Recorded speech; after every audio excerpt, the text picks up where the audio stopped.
I've never studied Chinese philosophies at length. However, I do kind of dive in every so often to some of the concepts and ideologies of Buddhism and Taoism because I just think they're so applicable to our day to day life.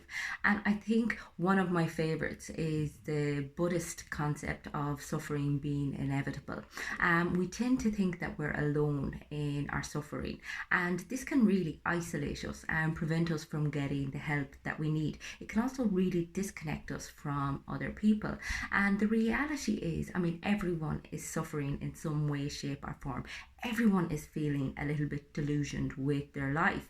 However, not everybody talks about it. But I think when we are able to understand that everyone has, I suppose, their own axe to bear, it makes our lives a little bit bearable as opposed to feeling like we are the only one.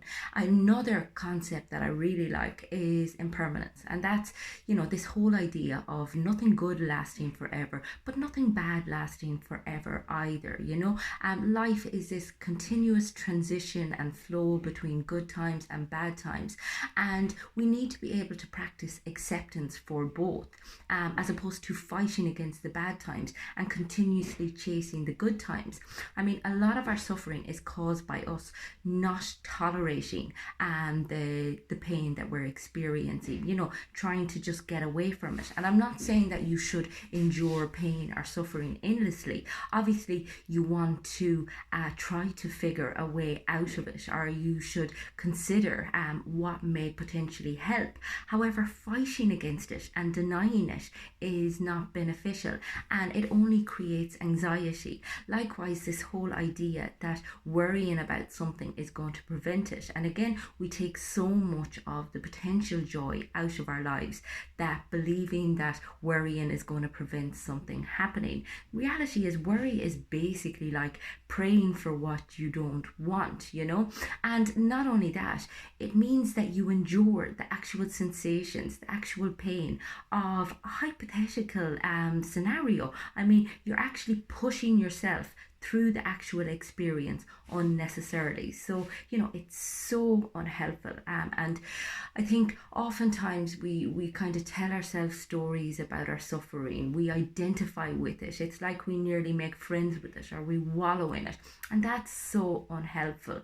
Instead, we need to look at it as a potential learning point. I mean, if you think about it, so much art, so much creativity, so much inspiration comes from pain. And I know that can be a difficult thing to consider when you're in the midst of suffering. But the reality is, so much of our appreciation of the joy of life is by understanding the opposite, what it's like to struggle and what it's like to experience pain. I mean, to fully appreciate joy, you need to nearly have experienced the exact opposite. And likewise, when it comes to understanding other people, when we know that they too are suffering in some way, shape, or form, we can be so much more compassionate, so much more understanding, so much kinder in the way that we think. And this helps us forgive other people. It also helps us forgive ourselves, because ultimately we can keep ourselves down. We can continuously tell ourselves that our lives are terrible and it's our fault. And it's a double whammy. We're basically beating ourselves up for the fact that we're unhappy or that we're angry or that we're struggling, and it is so unhelpful.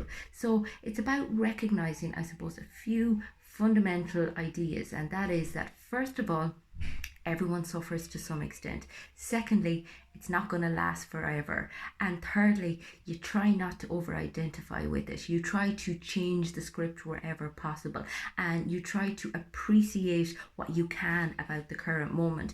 One fantastic way, and believe you me, I know how to wallow, that I have found to do this is to really ground myself and become really focused in the here and now, and look kind of at my surroundings and find at least one thing that I am grateful for. And I really feel like the whole gratitude thing at times is overdone.